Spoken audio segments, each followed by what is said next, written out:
Прывітанне, сябры, гэта падкаст «Светкі левай рукі» Гіцеля. Сёння адбыліся фінальныя матчы чэмпіяната Еўропы. Мы аналізуем усё, што было не толькі сёння. Мяне завуць Ваня. Меня зовут Алексей. Мяне завуць Ірына. Ці пагадзіцеся вы, што пасля фіналу нейкія нерадасныя думкі лезуць у галову? Перш за ўсё. Ну, перш за ўсё, давайте павіншуем зборную Дані. Ўсё ж такі 14 год яны чакалі гэтага тытула, а зараз да думак. Пачнем, напэўна, з матча за бронзу, так? Ну, напэўна. Таму што фінал я яшчэ хоць неяк разумею, а вось матч за бронзу, што гэта ўвогуле было? Давайте разбірацца. Па-першае, якімі ў нас прыйшлі да матча харваты? У нас же там не хапіла адразу двух ключавых гульцоў. Не было Сырны, так? І каго яшчэ? Кузьмановича не было сёння.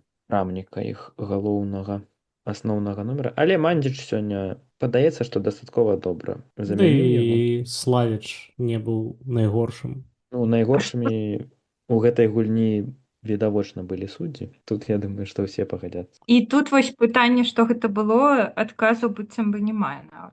Ну, давайте крыху пра матчы, а потым у мяне будзе такая вялікая телега пра ўсё гэта, што мы бачылі. Па матчах ісландцы з харватамі выглядалі даволі роўнымі камандамі, і мне падаецца, нават ісландцы крыху цікавей, але як я прачытаў у Твітары, што ну там па правілах гульні ў гандбол трэба трапляць паміж слупкоў, а не ў слупкі, каб гол быў залічаны. Неяк так. То бок першы тайм гэта ўвогуле падручнік, як даводзіць мяч да чыстай пазіцыі. Бяры і закідвай. Гэта яны рабілі максімальна добра, але потым штосьці здаралася, і ну самі у гэтым вінны. Ніхто за цябе не забросіць гэты мяч у вароты. Але напэўна, калі б суддзі свісцелі крыху інакш, то гэта хапіла б. Увогуле было адчуванне, што ісландцы вельмі нервовыя. Ось яны неяк так пачалі з нерва, і было бачна, што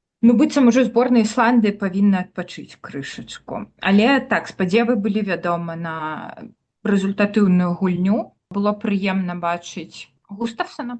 Я памятаю яшчэ тыя часы, калі Густаўсон быў ці не адзіным кіперам у свеце, які гуляў у шортах, а не ў штанах. Было.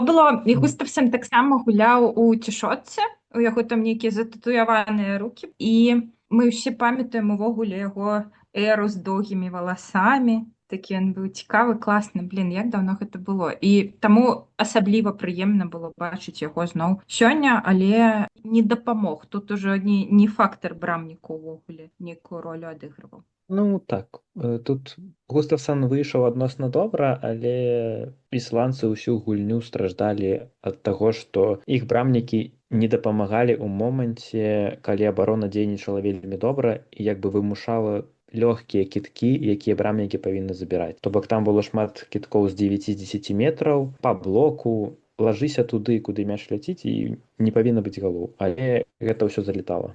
Таму гульня вось так нервова і пачыналася, але ісландцы ў канцы змаглі пераламіць трохі іх ход і амаль дагналі насамрэч. Таму тут я думаю, што можна пераходзіць вось да той телегі, якую Ваня збіраўся гнаць. Не, Давайте пачакай яшчэ.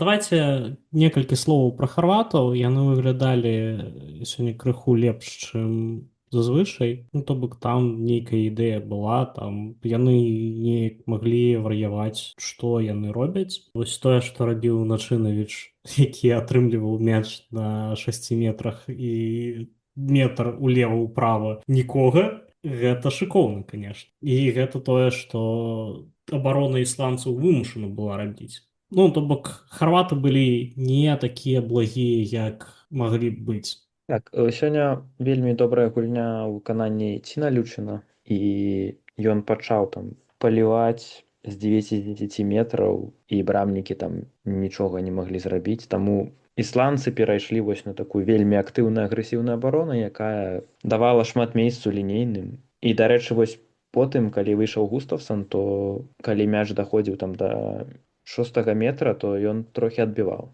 Ну, давайте яшчэ пра фінал. Насамрэч, хвілінак гэтак 40-45 гэта быў топ-матч, на мою думку. Немцы паказалі, што яны як мінімум другая каманда свету на гэты момант, таму што яны выглядалі вельмі роўна. У іх на гэты раз не было праблемы з пошукам таго, хто будзе закідваць. Кёстер пачаў, але яго ўжо потым не падтрымалі, скажем так. У абароне топ, Вольф топ, і я нават не ведаю, што было бы, калі б Кеслера не выключылі у першым тайме. Дарэчы, магчыма бы лепш і не было, таму што Ланхав выйшаў вельмі добра, і ў нейкі момант я нават падумаў, што гэта выдаленне можа згуляць на руку немцам, таму што там адразу 4 ці 5 атак было, што Ланхав спыняў Гіцеля, прычым Гіцель там у гэтым моманце яшчэ 1 ці 2 страты яшчэ і зрабіў. І то бок ён выйшаў вельмі добра на той момант. Але магчыма ў канцы не хапіла так ужо немцам. Я б хацеў паслухаць пра гэта адказ на пытанне на нейкай там прэс-канферэнцыі ад Боба Ханінга, таму што яны гэта бачаць на трэніроўках. Ну так. Я тады і падумаў, што думаю, ён добра адзін аднаго ведаюць і магчыма это нават у плюс загуляе. І яшчэ у немцаў цікава і добра, і тое, што варта адзначыць, 4 чалавекі ўласна былі галоўнымі бамбардзірамі ў гэтым паядынку, то бок не было пэўнага лідара, на якога ўсё скідвалі, і ўсё неяк было роўна, класна, але вось не хапіла на самым канцы. І што тут дадаць, акрамя таго, што мы віншуем Нікалая Якабсена з чарговай зорачкай на яго руцэ? Можна зафіксаваць, што датчане проста гэта найлепшая каманда свету на дадзены момант, і я не ведаю, што можа змяніцца, таму што вось мы бачым гэтых Гіцеля і Пютліка ўжо колькі год, а ім 26 і 25. То бок ім яшчэ гадоў 10 на гэтым узроўні гуляць. Давайце колькі словаў пра Гіцеля, таму што гэта першы датчанін, які стаў MVP чэмпіянату Еўропы, а таксама першы гандбаліст у гісторыі, які стаў самым каштоўным гульцом на алімпійскім турніры, на чэмпіянаце свету і на чэмпіянаце Еўропы. Так, і яшчэ ён пабіў рэкорд па забітых галах на чэмпіянаце Еўропы. Що Гіцель сыходзіць, больш немагчыма глядзець. І гэта ён зрабіў, дарэчы, без сямёрыкаў. Гіцель проста прайшоў гэтую гульню. Так, все, ён, як гэта ведаеш, Princess in Another Castle, вось яго прынцэс уже даўно з ім. Вось, напэўна, яшчэ крыху трэба добрых слоў адсыпаць Кевіну Мюллеру, які выйшаў і зрабіў тое, што мусіў зрабіць. Увогуле, ён гуляў другім голкіперам увесь турнір, і калі глядзіш у яго стату, ты такі вау. Таму што там 36 з чымсьці адсоткаў, а далей, напэўна, ідзе там Вольф, у якога 32 без малага. А дзе там Эміль Нільсон, на якой пазіцыі? Напэўна, на трэцяй у яго штосьці падобнае да Вольфа. Крыху менш. Вось крыху. 31 ему паказвае. Я б яшчэ адзначыў у гэтай гульні вельмі добрую абарону зборнай Даніі, і яны яе трохі змянілі. Хутчэй за ўсё гэта было звязана з тым, што Хальд атрымаў траўму, таму яны змянілі яе на больш агрэсіўную і актыўную, і там у першай палове выглядала так, што яны там амаль 3-3 гулялі, і гэта атрымлівалася, дарэчы, вельмі добра ў іх. Хоксер правёў шыкоўную гульню ў абароне, і мне падаецца, мала хто чакаў, што ён здольны гуляць вось у гэтай цэнтральнай пары на такім узроўні. І таксама былі там цікавыя тактычныя рашэнні, калі немцы выйшлі там у семірох, перш там 3 атакі ў іх былі добрыя, датчане трошкі прыціснуліся да 6-го метра, а потым быў тайм-аут, і яны змянілі на 5-1, і адразу пачаліся страты немцаў. Што, вялікая телега. Я збольшага лічу, што вось гэтыя чэмпіянаты свету, чэмпіянаты Еўропы, гэта не зусім сапраўдныя турніры, гэта не тое, дзеля чаго менавіта я. Не ведаю, як вы, можа, у вас неяк па-іншаму, гэта не тое, дзеля чаго я гляджу гандбол. Гэта такі выставачны турнір, дзе збіраюцца як матч усіх зорак, там у НХЛ ці у НБА, вось неяк так. І там проста фіксуецца становішча таго, як то робіцца ў гэтым відзе спорту. Гэта вось з'ехацца ўсім, паглядзець адзін на аднаго, паглядзець, якія краіны прагрэсуюць, паглядзець, што новага, паглядзець, хто яшчэ можа далучыцца да добрых клубаў, вось патаргаваць сваім тварам, каб трапіць кудысьці і зафіксаваць становішча. І гэта не толькі пра гульню. Гэта пра арганізацыю, гэта пра суддзяў, гэта пра становішча ў федэрацыях, гэта пра тое, як хто з кім дзейнічае. І, на жаль, пасля гэтага еўра у мяне засталося адчуванне, што гандбол знаходзіцца ў вельмі дрэннай кропкі. Таму што мы бачым ужо гэта не першы турнір, калі вось можна бінга-картку перад кожным турнірам рабіць.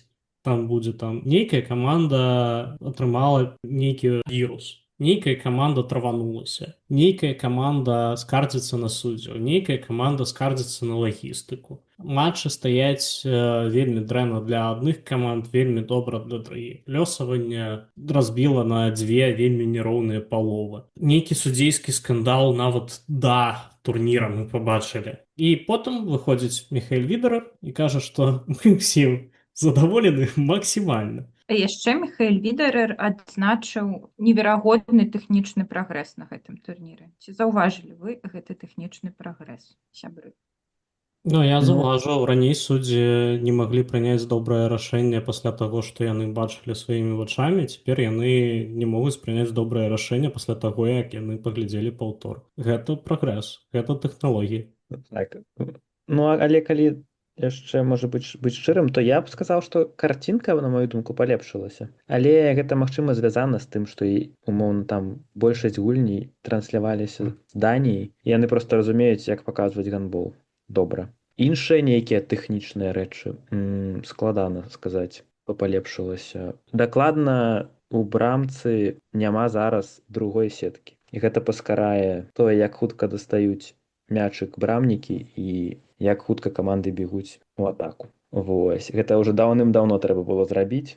Ольберг зрабіў гэта ўжо раней, чым трэба было. Вось, пакуль усе астатнія чакалі. А так яшчэ складана сказаць, нейкія змены былі. Агулам мне няма такога негатыва, як у Вані, таму што я не ведаю, з дзяцінства люблю ўсе турніры, асабліва чэмпіянат Еўропы, значна больш, чым чэмпіянат свету. Вось. І падаецца, што ён быў гэты дастаткова цікавы, вельмі шмат цікавых гульняў. Так, іх можа быць для гульцоў зашмат, але для заўзятараў вось гэта там 2 тыдні свята гандбола, я лічу, ўсё ж такі было. Я тут пагаджуся, ўзровень каманд ён вышэй, чым узровень арганізатараў. Потому што мы паглядзелі штосьці цікавае, і гэта такі збег абставінаў, што мы атрымалі дзве вельмі роўныя шасцёркі. Так, пагаджуся. В гэтым плане таксама паўплывала тое, што мы па факце у кожнай гульні вынік мог скласціся там ці ў адны, ці ў іншы бок. Давайце яшчэ паразважаем пра тое,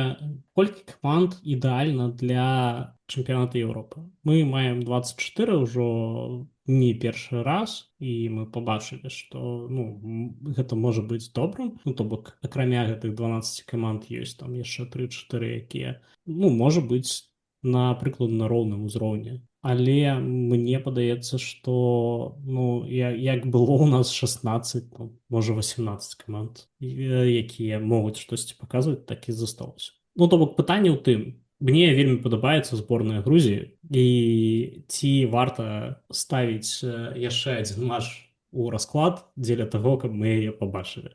Абсалютна варта. Мы пабачылі на гэтым турніры класныя гульні з удзелам каманд, якія былі андэрдогамі. Вы ведаеце, на што я зараз намякаю? Так, на супрацьстаянне Сербіі і Германіі. Гэта ж было клёва. А калі б каманд было меней, мы памятаем, як сербы адбіраліся, шансаў не было б. Так што тут я не супраць. У мяне ёсць вялікія пытанні да арганізацыі чэмпіянатаў свету і вось гэтага першынства групы здароўя. А па Еўропе зараз, я думаю, што гэта аптымальная колькасць. Лёша, што скажаш? Я таксама пагаджуся, што мне гэты фармат падабаецца, дзе 24 каманды, таму што, у прынцыпе, не было каманд, якія там выглядалі зусім дрэнна. Нават каманды, якія занялі 24, 23, 22 месца, умоўна, у іх былі адрэзкі нават па 45 хвілін, а ў некаторых і больш, дзе яны гулялі ў такі роўны гандбол з камандамі, якія прайшлі ў топ-12. Таму я бы і заставіў такую колькасць. Окей, тут я можа не зусім пагаджуся, але ну напэўна мы маем больш чым 16 каманд, але яшчэ не 24 прывітанне, напрыклад, зборная Чарнагоры. А як вы бачыце, ці змяніў гэты чэмпіянат хоць штосьці ў раскладзе? Ну, напрыклад, для мяне немцы цяпер ну такі стабільны нумар 2. То бок так выглядала яшчэ дзесьці на алімпійскіх гульнях, што гэта вось самая прагрэсуючая каманда і напэўна яна там стане такой дамінуючай разам з датчанамі. Но вось гэты турнір не так пацвердзіў здагадкі. А я адзначу нейкае развіццё ісландскай, не пабаюся гэтага слова, трэнерскай школы, таму што 3 трэнера ў 2 фінальных гульнях былі ісландцамі, і гэта не супадзенне. Вядома, што як мінімум 2 з іх вялікую частку сваёй кар'еры правялі ў Германіі, і гэта ўплывае, але тэндэнцыя такая, што вось вам амаль што карлікавая, не па гандбольных мерках, а ў цэлым карлікавая краіна дае нам вось такія кадры. Гэта выдатна. І гэта мне падабаецца значна больш, чым, напрыклад, вось там тэндэнцыя, якая звязаная з развіццём іспанскага стылю. Ну, я, ў прынцыпе, таксама адзначыў бы, што немцы паказалі тое, што ў наступным годзе на чэмпіянаце свету, які будзе ў іх дома, яны дакладна будуць ставіць сабе мэту перамогу. І, ў прынцыпе, у іх усё для гэтага ёсць. Адзінае, што было б добра ўсё ж такі знайсці больш стабільныя опцыі ў атацы. Магчыма, гэта быў не лепшы турнір Юрыя Кнора, і ён дакладна можа палепшыць сваю статыстыку і, ў прынцыпе, сваю гульню. І калі палепшыць, то ў немцаў шансаў будзе значна больш, чым сёння у гульні з датчанамі. Слухайце, яшчэ адна рэч, па якую заўсёды кажуць, што чэмпіянаты Еўропы, свету гэта траўмапады. У гэты раз ну неяк так абышлося. Ну, то бок так, былі траўмы, але ну, можа па пальцах адной рукі можна пералічыць такія сур'ёзныя траўмы.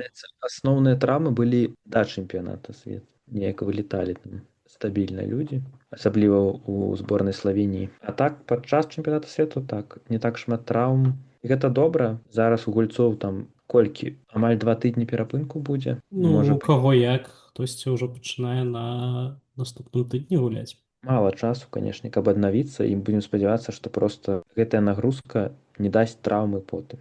Таму што гульні было насамрэч шмат, і там, перапынак паміж гульнямі зусім каротенькі. Я б вось што зрабіў, дык я б чэмпіянат Еўропы проста трошкі падоўжыў. Ну, хай на яшчэ тыдзень, там трошкі менш, але проста каб дзесьці хаця б 2 дня перапынку было паміж гульнямі. Ну, дарэчы, у мяне такая ідэя заўсёды была, што ёсць вось гэты падрыхтоўчы перыяд, які у розных каманд розны.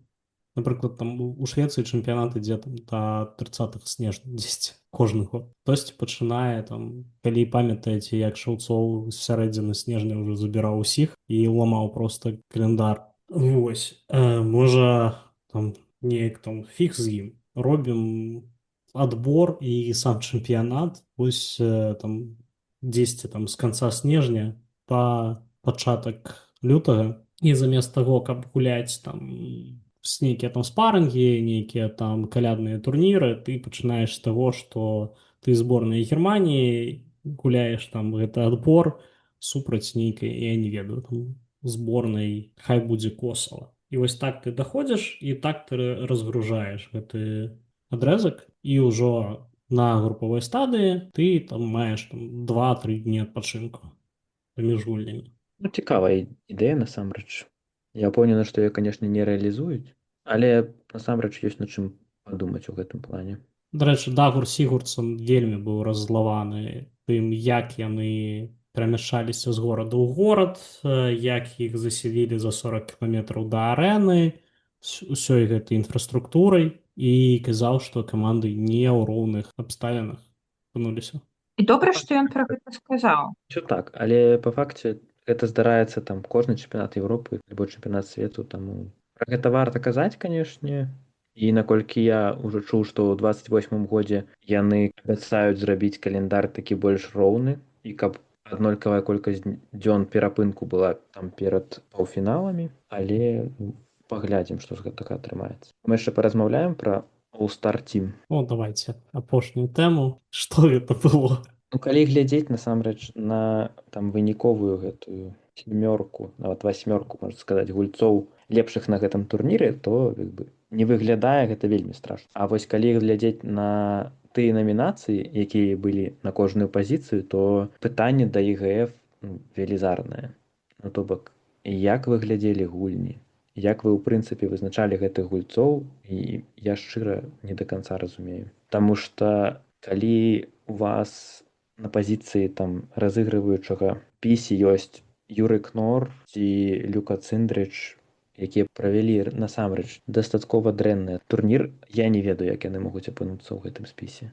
А калі вось казаць ужо тых, каго выбралі, то у мяне пытанне па праваму вуглу, таму што там Шостарыч, які забіў галоў у 2 разы менш, чым Бенца Імры, прычым тым самым адсоткам рэалізацыі і пытанне, як так атрымалася. Я разумею, што трэба было ім выбраць нейкага гульца са зборнай Харватыі, хутчэй за ўсё, у гэтую васьмёрку. Ну, але тады пытанне другое. Як атрымалася так, што ў каманды альбо з лепшай абароны, альбо з адной з найлепшых абарон ні аднаго гульца няма ў намінацыі лепшага абаронцы. Ну, там павінен апынуцца Давід Мандзіч альбо Маміч. Таму іх там няма. Пытанне застаецца зноў адкрытым. Ну так, а давайте я назову всех 8, и мы скажем, какого мы ставим за место. У нас есть Вольф, Педерсон слева, Пютлик, Кристенсен, Кика Кошта, Шостарыч, Голо у линии, оборонец Сальвадор, молодой гулец Кика Кошта, MVP Матиас Гицель. Кого бы вы поменяли? Лінейнага. Я на Фраде змяніла б. Трэба тлумачыць? Гэта відавочна, не? Думаю, што збольшага відавочна, так. Я пра Шостарыча ўжо сказаў, і я б змяніў Сальвадора. Ну, то бок, ён правёў дастаткова добры турнір, але, на маю думку, Кеслер быў лепшым абаронцам, а другім лепшым абаронцам быў Давід Мандзіч. І то бок, калі вы хацелі зрабіць, каб хоць адзін гулец са зборнай Харватыі быў у гэтым спісе, трэба было абраць Давіда Мандзіча, і тады ўсё было ок. Яшчэ ў мяне пытанне. Я не разумею, як Кіка Кошта можа стаць лепшым правым паўсярэднім і стаць лепшым маладым гульцом. Пры гэтым Гіцель не становіцца лепшым правым паўсярэднім, але становіцца MVP. То бок, логіка, рэальна не прагледжваецца. То бок, альбо чалавек можа трапіць адзін раз у гэтым спісе, альбо тады Гіцель лепшы правы паўсярэдні. Іншага проста не бывае. Я, до рэчы, згодны, тому што мне не падабаецца тое, што MVP гэта гулец, які не намінаваны ў 7, і гэта заўсёды было так, але окей, калі мы кагосьці яшчэ хацім, то Кіка Кошта. Я б паставіў маладым гульцом Олі Мітуна, які шыкоўна адгуляў. Я таксама паставіў Кеслера як найлепшага абаронцу, тому што, па факце. І я супраць гэтага палітэса, што камандам, якія дрэнна гуляюць, але штосьці выйграюць, трэба даваць месца ў 7. Таксама вось такія ж думкі ў мяне, што калі б там быў Імрэ, нічога б не здарылася. Ну, глядзіце, галасаванне прымалі ўдзел 12 000 карыстальнікаў дастасавання Home of Handball. І магчыма, што гэта вельмі далёка ад аб'ектыўнасці. Гэта больш пра нейкія асабістыя меркаванні, пра фан-базу і так далей. Так, але, то бок, там же былі намінацыі, за каго можна прагаласаваць, і некаторых людзей проста нават не было ў спісах. А некаторыя людзі там трапілі, выглядае, што выпадкова. Патлумач нам тады, як карыстальнікі не абралі Матіаса Гіцеля найлепшым правым паўсярэднім, напрыклад. Гэта проста тут няма ніякага тлумачэння. Гэта мэджык.